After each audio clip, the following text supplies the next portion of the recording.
자, 우리 교재 196페이지예요. 사회적 타당성이에요.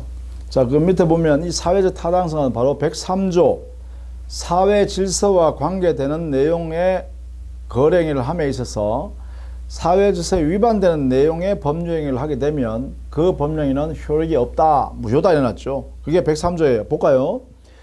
선량한 풍속 기타 사회 질서에 위반한 사항을 내용으로 하는 법령에는 무효로 한다 이래놨죠. 그러니까 이게 선량한 풍속 기타 사회 질서라는 이것이 바로 사회적으로 용납될 수 있는 당사자의 의사표시, 목적, 의도가 있어야 된다는 거죠.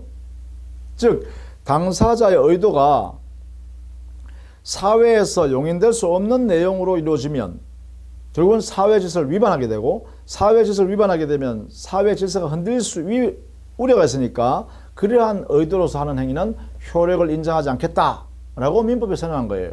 이게 바로 103조의 의미죠. 자, 이때 103조는 사회적 타당성에 관한 사회 질서를 규율하고 있다. 그렇죠? 근데 사회 질서라는 이 103조는 개념 자체가 보세요. 사회 질서가 추상적이잖아요.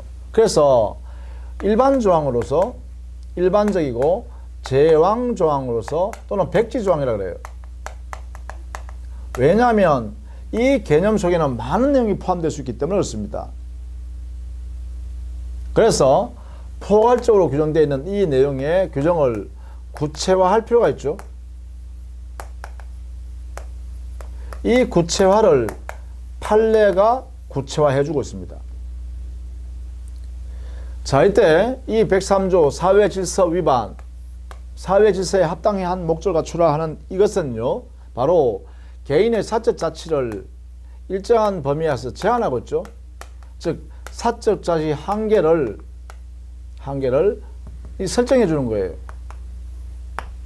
아무리 개인이 자유롭게 할 수 있다 하더라도, 마음대로 할 수 있다 하더라도 사회 질서에 위반되는 내용으로 당사자 의도로 하여 법령을 하게 되면 그 행위는 인정해 주지 않겠다.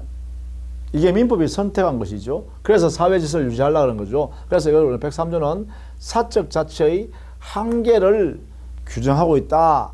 이렇게 해석할 수 있어요. 자, 여기에 이 103조 규정을 가만히 보면, 그렇죠? 이 안에 보면 선량한 풍속 이렇게 돼 있죠. 그리고 사회 질서 이렇게 돼 있죠. 그러면 도대체 이 두 개의 개념 관계는 어떻게 되는가? 이것을 볼 때는 선량한 풍속 자체가 사회 질서의 한 요소이다. 이렇게 보는 거예요. 그러면 사회 질서라는 이 개념이 가장 상위에 있는 개념, 그렇죠? 가장 높은 개념이다 이 말이에요. 이 안에 다 들어간다. 그래서 선량한 풍속은 사회 질서의 한 모습이다.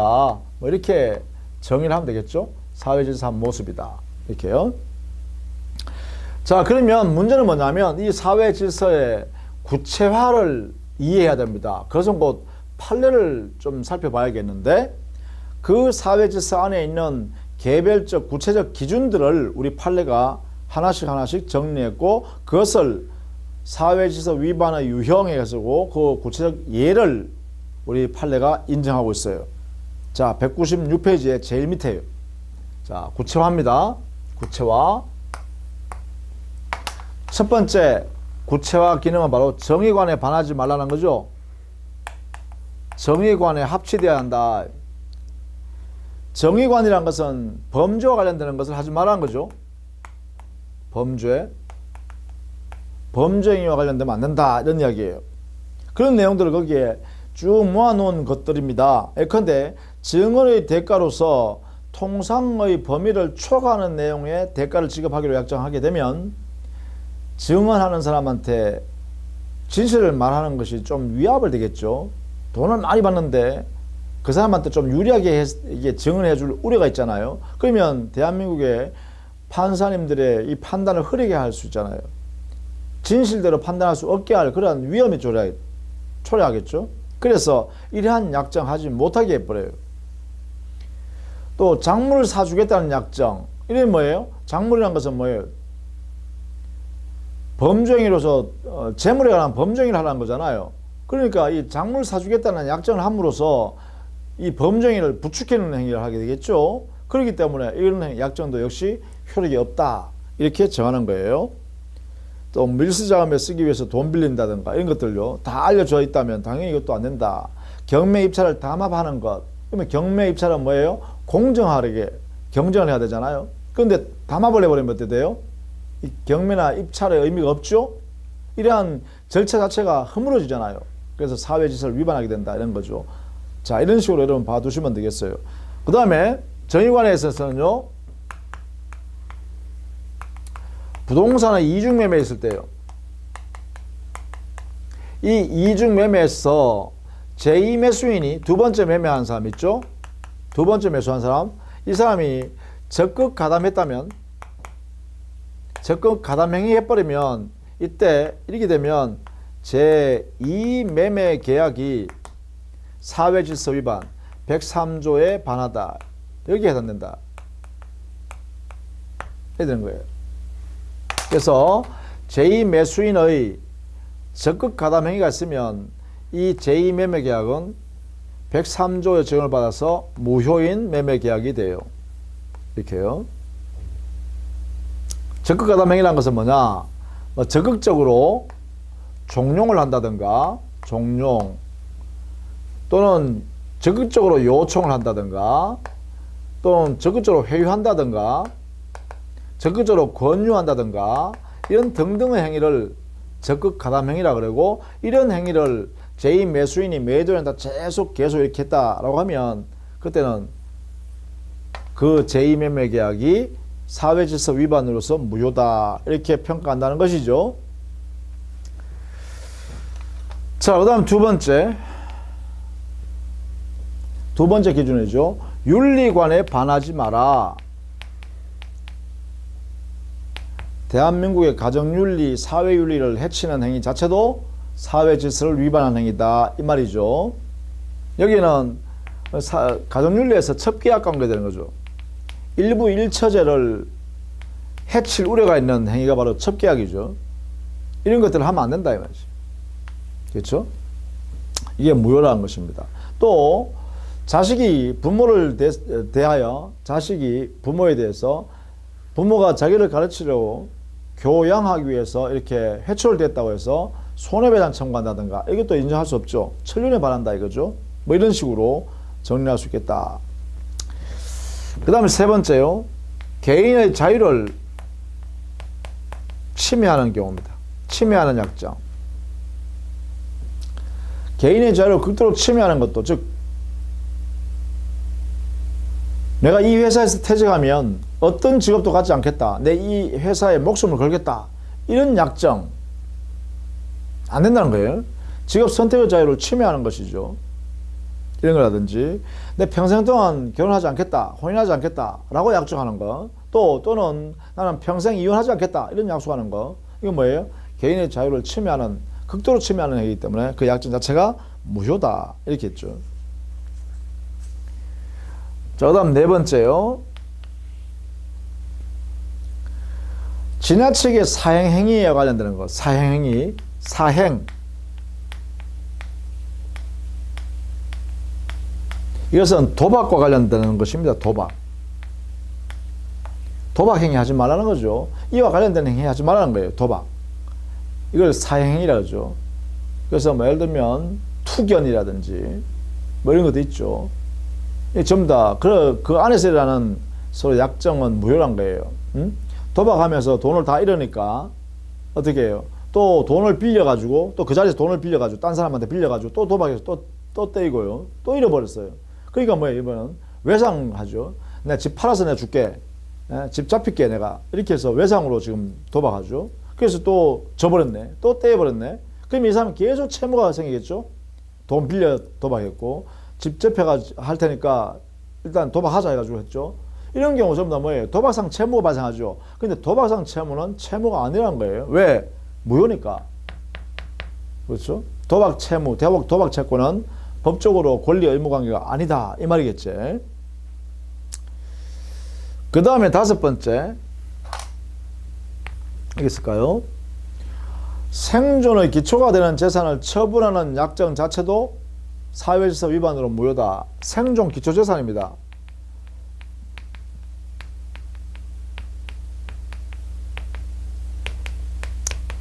이 생존이 꼭 필요한 재산인데 그것을 처분한다. 그러면 결국은 그 사람이 사망하잖아요.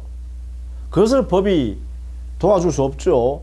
법에 의해서 네 죽으라 할 수 없잖아요. 너 다른 사람한테 재산 다 주기로 했다며 다 줘. 이렇게 하면 안 되죠. 그러면 그 사람은 사망해야 되잖아요. 법이 사람을 사망하게 할 수 없잖아요. 그러니까 그런 약정을 할 수 없다는 거예요. 효력 안 주겠다는 거예요. 권리를 인정해 주지 않겠다는 거야. 예컨대 내 재산 전부 다 발생하는 모든 재산에 당신한테 다 넘겨줄게. 그럼 자기는 재산 아무것도 없이 어떻게 산다는 거죠? 그럼 만약에 상대방이 받기로 했다고 해서 권리가 발생하고 의무가 발생한다고 해서 그러면 법이 강제로 그 모든 재산을 다 빼앗아서 그 상대방 넘겨줘야 된다는 거 아닙니까? 생기는 족족 다 빼앗아야 된다는 거잖아요. 그러면 어떻게 해요? 이 당사자는 아무것도 재산이 없으니까 생존할 수가 없겠죠. 그게 법이 강제할 수 없잖아요. 그런 이야기예요. 그래서 생존의 기초재산에 관하여 처분하는 행위하는 것은 무효라고 해야 된다. 권리가 안 생긴다. 이런 이야기예요. 자, 6번째. 폭리행위도 폭리행위. 폭리행위는 뭐예요?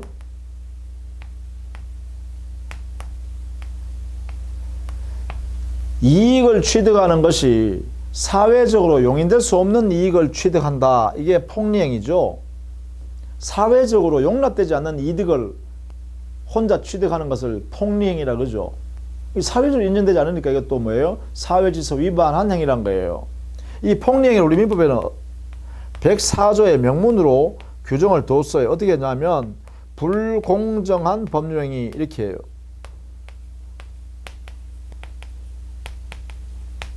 그러면 104조의 명문 규정이 있는데 왜 103조 예시를 규정이 넣어놨습니까? 이렇게 물으면 이렇게 되겠죠.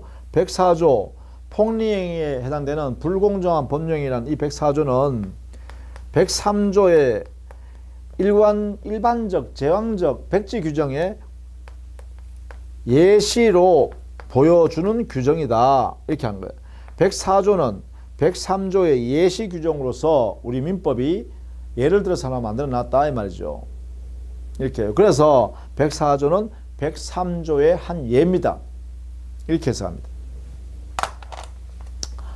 그 다음에 하나로 좀 조심해야 될 게 하나 있습니다. 그게 뭐냐면 동기의 불법입니다. 자, 여기에 불법이라는 단어만 딱 쓰면요, 이것은 반사회 질서행위예요. 이게 불법이라 그래요. 불법. 그냥 불법이라는 단어가 쓰이면 사회질서 위반의 내용을 담고 있는 거다 이런 이야기예요. 그럼 이 동기의 불법이라는 것은 의미가 뭐냐? 그 내용이 불법한 동기다 이 말이죠. 이것을 동기의 불법이라 그래요. 사회질서 위반의 내용을 가지고 있는 동기예요. 자, 먼저요, 여러분 거기에 예를 들어놨는 게 있죠. 사람을 살인하기 위해서, 사람을 살해하기 위해서 무기를 매수한다. 자, 이게 무기 매매 계약, 뭐 예를 들면 칼요. 칼을 매매 계약했다라고 하면 이 매매 계약이 법률행위죠. 그렇죠? 자, 이때 을이 칼을 매수인이에요. 매수인. 근데 이 사람이 사는 이 매매 계약의 의도가 뭐냐면 여기 또 칼을 산 이유, 요게 동기죠. 요 동기가 뭐예요? 살인을 목적으로 이렇게 되죠. 요것이 동기예요. 목적이 아니고. 자, 이게 법령행위는 이거잖아. 매매가 법령행위죠. 매매가 법령행위예요. 자, 매매의 법령행위는 칼의 소유권을 살 취지죠. 칼 소유권 취득이 요게 목적이에요. 그렇죠? 따라서 매매계약 자체, 칼을 산다는 이 매매계약 자체는 유효죠. 왜 우리 시장에 가서 아니면 칼을 파는 칼 가지고 다니는 파는 사람 있잖아요. 칼 사시오, 칼 사시오. 그러면 칼 세트를 이렇게 보고 좋은 거는 꽤 비싸요, 그죠? 예를 들면 한 세트 하면 몇십만 원짜리도 있어요. 그러면 그 일부러 칼 선물하는 사람도 있더만요. 횟집 하는 사람한테는 칼을 아주 멋있는 거 하나 사가지고 선물하는 사람도 있더만요. 그러면 그때 칼 산다고 해서 무효인가요? 아니죠. 그러니까 칼 사는 자체는 유효예요. 거래행위는. 다만 문제되는 게 뭐예요? 이거죠, 이거.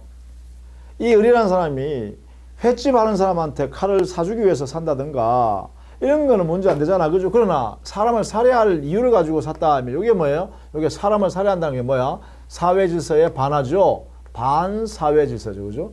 그러니까 이 동기가 사회 질서에 반하는 것 이런 거죠. 이렇게 을이 매수인이 사람을 살해하기 위해서 칼을 산다 이럴 때 이것이 동기가 불법한 것이고 매매계약은 유효한 거죠. 자, 이럴 때 이 동기가 사회 질서 위반한 이 불법한 동기가 이 매매계약을 무효로 만드는 경우가 여기에 무효 이것을 이렇게 무효로 만드는 경우가 있지 않는가 이게 공부하는 거예요. 칼 팔면 안 되는 경우가 있지 않겠냐 이 말이죠. 무효로 한다는 것은. 그래서 우리 민법에 동기의 불법한 동기 때문에 당해 법률행위가 무효가 되는 경우를 판례로서 만들어놨죠. 어떤 경우에 불법한 동기 때문에 법률행위가 무효가 되느냐. 여기는 두 가지 사유 중에 어느 하나에 해당되어야 합니다. 첫 번째는 불법한 이 동기가 밖으로 드러나서 상대방한테 보여진 때 표시한 경우 이때는 무효가 돼요. 두 번째는요. 표시는 하지 않았지만 이미 그 불법한 동기가 상대방에게 이미 알려진 경우요. 상대방이 뻔히 이미 알고 있는 경우입니다. 그죠? 이런 경우에는 표시된 것과 똑같죠. 그래서 표시하였거나 상대방에게 알려진 경우라면 이때는 이 매매계약 거래행위가 법률행위가 뭐라고? 무효다. 이렇게 해서 하는 거예요. 자, 이때 불법한 동기를 이유로 무효가 되는 경우는 이런 경우에만 무효다. 이런 경우에만. 그러니까 원칙은 뭐라고? 원칙은 유효해요. 그러나 예외적으로 무효가 되는 것이고 무효가 되는 경우에는 반드시 불법한 동기가 상대방에게 표시했거나 아니면 표시는 안 했지만 이미 상대방이 다 알고 있는 상태 그럴 때는 그 법률행위가 무효다. 이렇게 정리해 두셔야겠죠. 자, 그 동기의 불법 198페이지에 있는 양갈로 8번 여러 번 읽어서 여러분 것으로 반드시 만들어 주십시오. 여기에 동기의 불법은 두 가지를 정리해 둬야 됩니다. 하나는 뭐냐? 동기의 불법의 사례, 예를 알아두셔야 돼요. 예. 여러 가지 예를 여러분이 상상할 수 있어야 돼요. 예. 예를 들면 사람을 살해하려고 내가 칼 산다. 또 도박 장소로 쓰려고 건물을 임대받는다. 내가 도박하려고 도박하기 위해서 친구한테 가서 돈을 빌린다. 이런 거 전부 다 뭐예요? 돈 빌리는 행위는 유효지만 도박하기 위해서라는 게 이게 뭐야? 이게 바로 불법한 동기예요. 밀수자금을 쓰려고 친구한테 가서 돈을 빌린다. 이것도 마찬가지죠. 밀수하려고 이게 불법한 동기죠. 예, 예를 안 다음에 그 다음에는요. 무효가 되는 경우는 언제냐? 무효가 되는 요건. 요거 두 가지를 반드시 알아두셔야 돼요. 요 두 가지. 예? 요거. 자, 그 다음에요. 199페이지 가면, 자, 반사회 질서행위의 효과는 무효죠. 절대적 무효예요. 그쵸?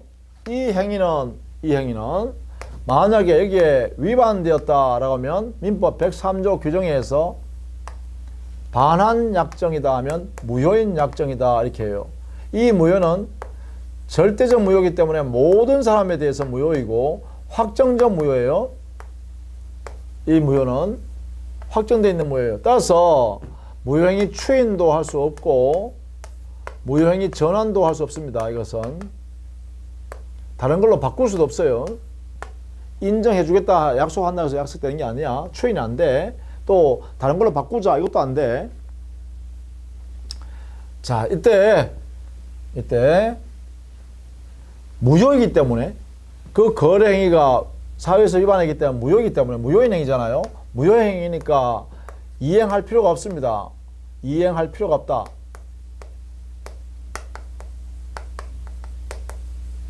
이행할 필요가 없습니다. 안 해도 된다는 거죠. 안 해도 된다. 의무가 안 생기니까 할 필요가 없다는 거죠. 그런데 문제는 뭐냐면 무효임에도 불구하고 이미 이행한 후임이 어떻게 될까? 급부 이행했다는 거예요. 급부. 재산을 종국적으로 이전한 경우입니다. 이게 이행한 경우예요. 이행한 경우. 안 해도 되는데 말이죠. 필요 없는데 말이죠. 이행했대요. 이미. 그럼 이때는 우리 민법 746조가 사회질서 위반을 원인으로 하여 재산을 내놓은 사람, 이 사람은 불법을 원인으로 해서 재산을 준 것에 해당되고, 이걸 불법 원인급여라 그래요. 불법 원인 급여한 이 재산, 줘버리는 재산이죠. 이전한 재산, 요거요. 이전한 재산은 우리 민법 규정 746조에서요. 반환 청구할 수 없다. 이렇게 해놨어요. 돌려받을 수가 없다.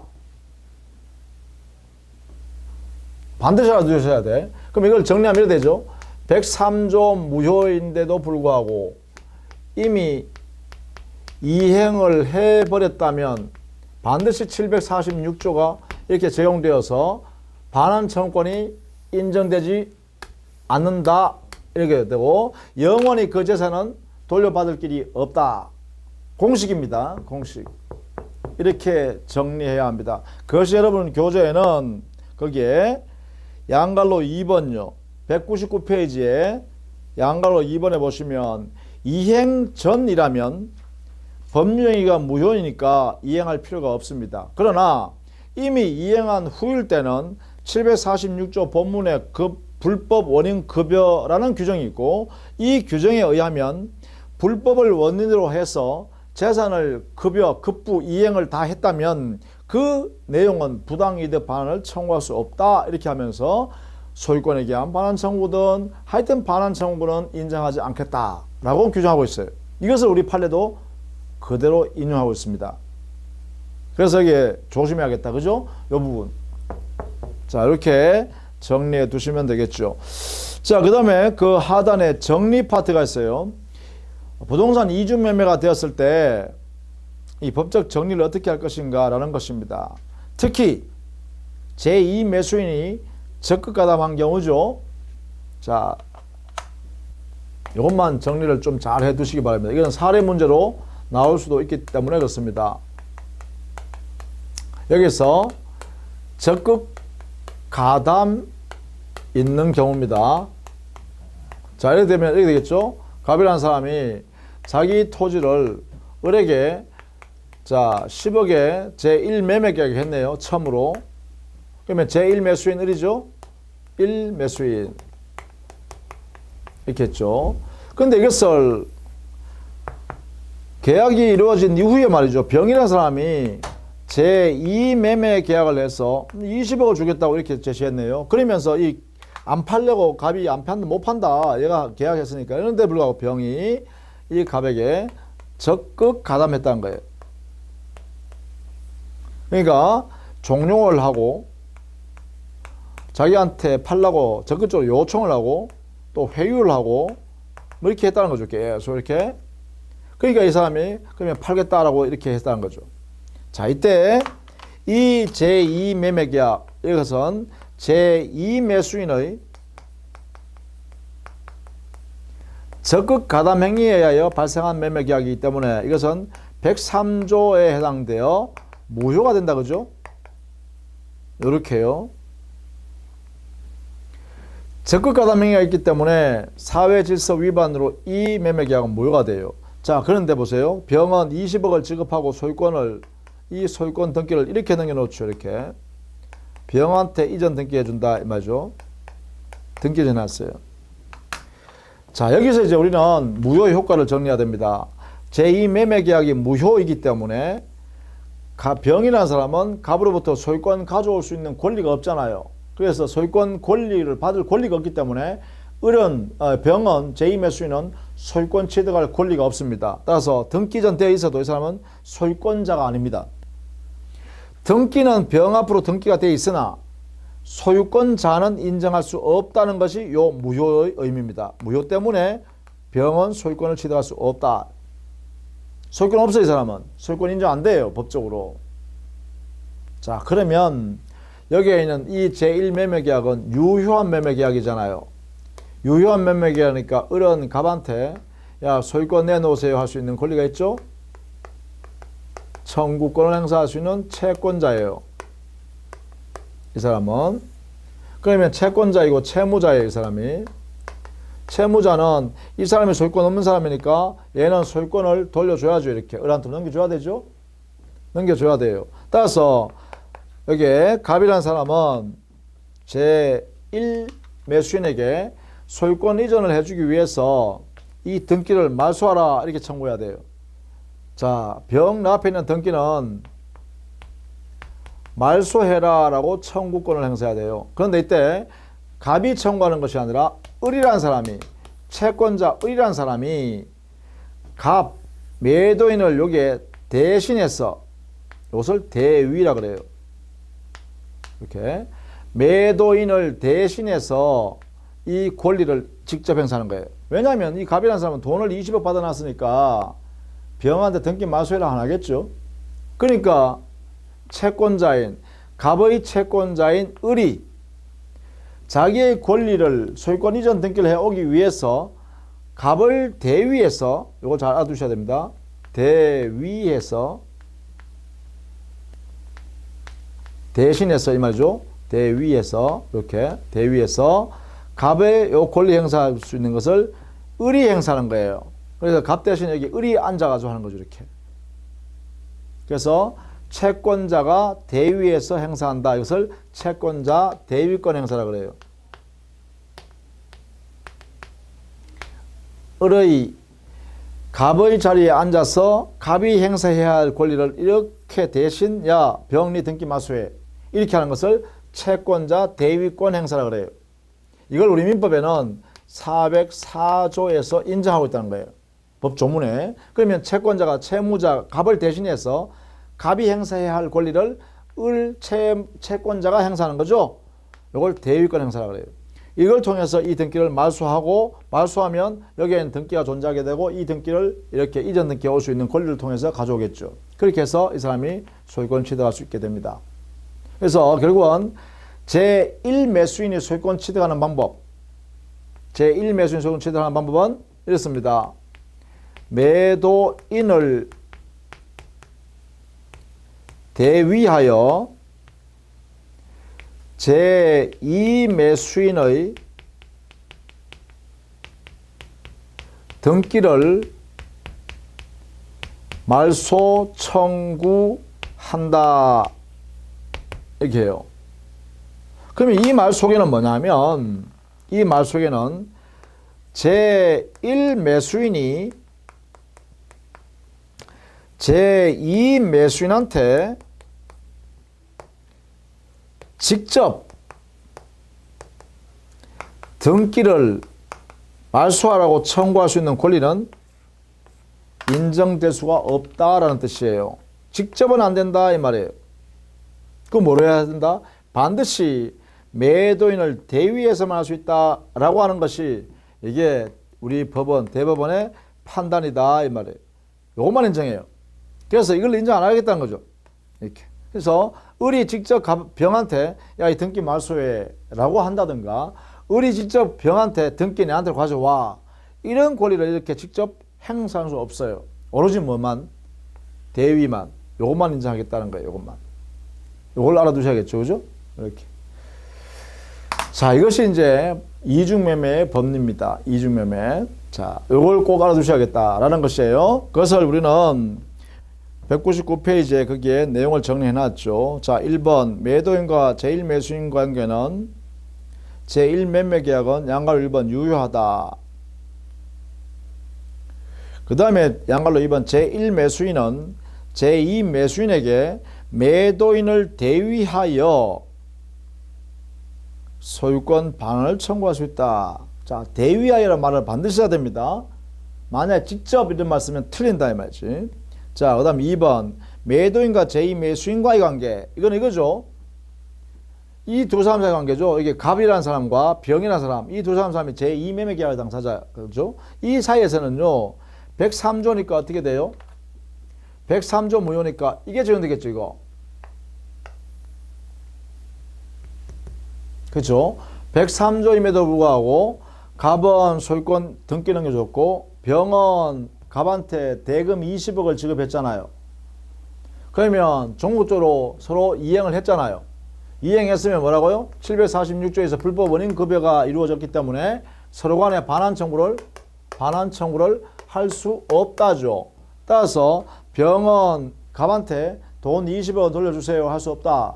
갑은 병한테 직접 갑이 행사는 못해요. 갑이 병한테는 등기를 돌려달라, 토지 돌려달라 이 말 못해요. 자, 이것이 바로 103조 무효이기 때문에 그래, 그죠? 이게 103조 무효다, 이 매매 계약이. 자, 그 부분을 꼭 기억해야 됩니다.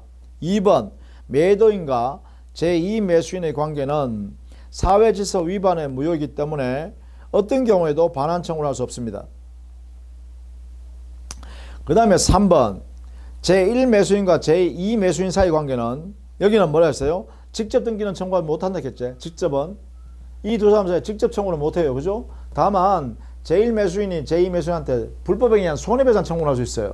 야, 너가 의도적으로 나한테 손해 끼치려고 적극적으로 소유권 가져가서 나한테 손해 생겼으니까 너는 불법행위를 저질렀다. 제2매수인 너는 불법행위를 저질렀다.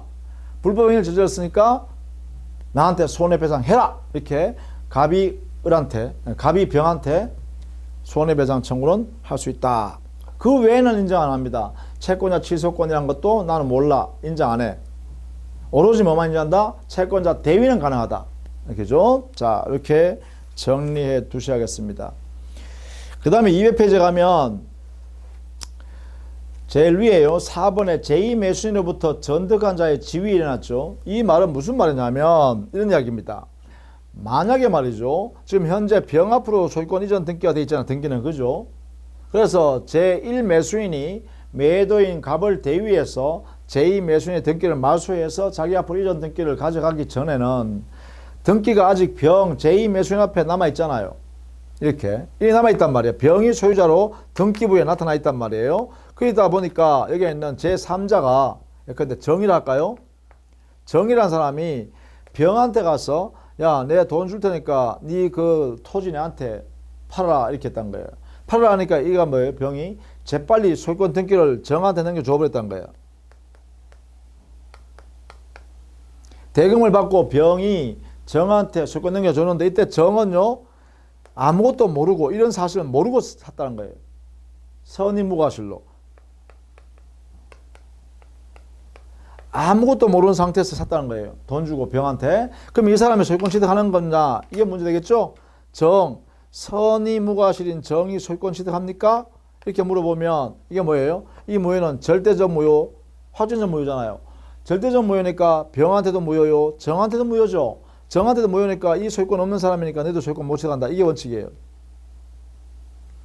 제3자 전득자라 그래요. 이 사람을 전득자. 정이라는 전득자는 선의무과실일지라도 소유권을 취득할 수 없다. 왜냐하면 이 무효는 103조 무효는 절대적 무효이기 때문에 병도 정도 소유권을 취득할 수 없습니다. 이렇게요. 자, 이렇게 되겠죠. 정도 소유권 취득할 수 없다. 이것을 지금 4번에 설명하고 있어요. 자, 이런 내용으로 정리를 하시면 되겠죠. 자, 다음 시간에는 불공정한 법령으로 계속 강의를 하겠습니다. 자, 수고 많으셨습니다. 수고하셨습니다.